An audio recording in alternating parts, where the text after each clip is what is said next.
On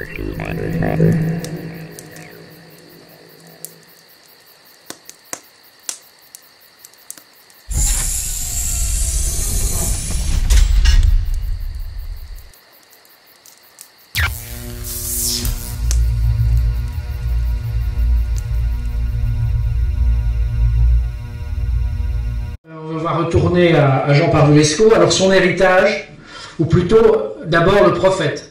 Effectivement, vous avez noté dans l'intervention d'Alexandre Dugin que dans l'œuvre de Jean Parvulesco, on retrouve un certain nombre de prémonitions qui sont peut-être même plus que des prémonitions, puisqu'ils sont les lieux vraiment où souffle l'esprit.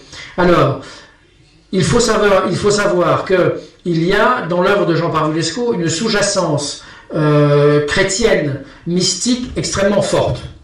Pour lui, l'incarnation et la résurrection, pour les connaisseurs de son œuvre, c'est un fil permanent et conducteur absolu. Pour lui, la réincarnation et la divinisation de l'homme n'est pas un fait de l'au-delà, mais c'est un fait d'une présence immédiate. L'un de ses premiers livres raconte sa rencontre christique lors de son évasion de Yougoslavie et sa traversée de l'Italie à Trieste. Et effectivement, ce qu'il a eu à subir dans les camps d'internement spéciaux yougoslaves ont certainement créé en lui le choc psychologique, le passage ontologique à la préscience de la divinité. C'est-à-dire qu'il y a une sorte d'initiation immédiate et violente, pour faire plus court. Et qu'après ce passage de désincarnation et de réincarnation successives qu'il a eu à subir en Yougoslavie, il a certainement vécu un point de non-retour dans sa vision spirituelle du monde.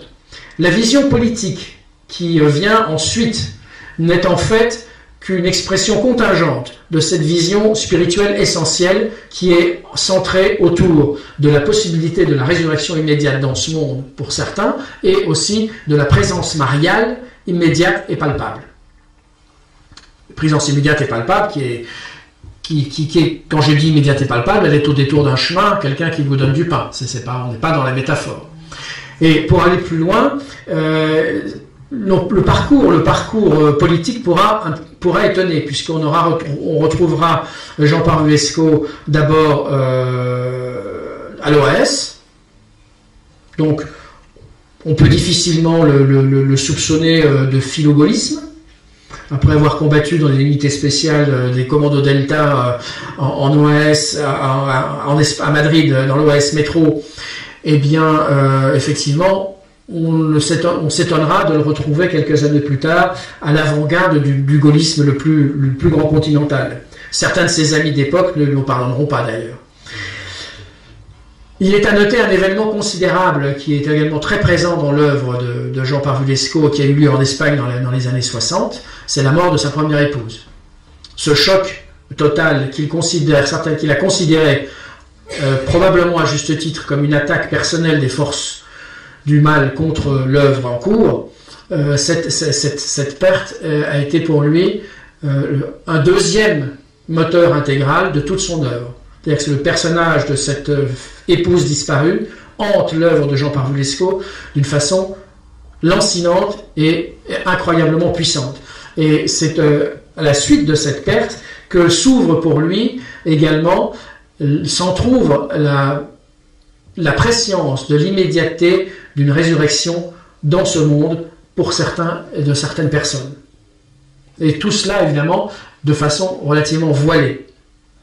Après cet échec, donc, on le retrouve Jean Parvulesco en Afrique, aux côtés de Jonas Savimbi. On le retrouve avec cette rencontre extraordinaire avec Dominique Deroux, qui a été un moment clé, un moment phare, un moment central de son engagement politique. Et c'est probablement Dominique Deroux qui l'amène à découvrir le gaullisme sous un autre angle, et non pas un angle contingent français, mais une vision politique beaucoup plus large, qui est peut-être effectivement une des dernières grandes visions politiques d'un dirigeant français. Peut-être Mitterrand, par certains aspects, a eu une vision politique un petit peu plus, peut-être pas à ce niveau-là, mais quand même relativement plus vaste que ce que l'on connaît aujourd'hui. Cela étant, Mitterrand n'a jamais été un homme de gauche. Hein. C'est un autre problème. Bref, En ce qui concerne son héritage, c'est à cette époque-là, il se remarie, il rentre en France après des passages en Suisse, et là il démarre véritablement sa carrière d'écrivain. Sa carrière d'activiste s'achève de façon relativement brutale, et à partir du moment où il aura cessé ses activités politiques immédiates et on va dire violentes, je pense qu'on peut le dire qu'il s'est rangé des voitures et qu'il ne bougera plus ou pratiquement plus de son appartement du 16e arrondissement. Il déménagera d'une rue à l'autre au gré des loyers impayés, mais en fait il ne quittera plus le 16e arrondissement. Oui, et ses arrêts d'autobus. Et un sujet de ce 16e arrondissement, il va se créer une sorte de géographie sacrée autour d'un Paris mystérieux, souterrain, secret, apocalyptique, visionnaire, et ça va être de nouveau tout un pan de son œuvre qui va être axé autour de l'existence dans une zone géographique précise et réduite de souterrains, on va dire cosmique ou métapolitique, ou métacosmique et amoureusement cosmique, comme il le dit lui-même, et que ces souterrains locaux sont également à l'image des souterrains qui existent dans la politique grand continentale. C'est-à-dire qu'on peut considérer le 16e arrondissement de Jean Parvulesco comme le microcosme d'un macrocosme qui serait l'Eurasie, avec les mêmes chemins secrets, les mêmes passages, les mêmes portes dérobées et les mêmes manipulations ésotérico-politiques que l'on peut retrouver dans ses œuvres. Celles-là, on peut les retrouver, on les retrouve aujourd'hui actives.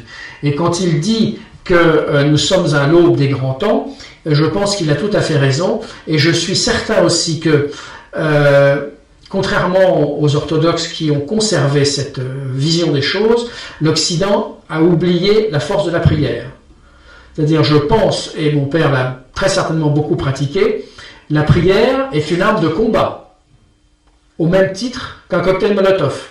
Ça peut paraître curieux, mais si c'est bien mené, c'est aussi puissant. Et puis, pour conclure et pour finir avec une petite note positive, le mal a perdu, nous le savons déjà, mais eux ne le savent pas encore, puisque à la fin des temps, le Christ viendra et rallumera la lumière.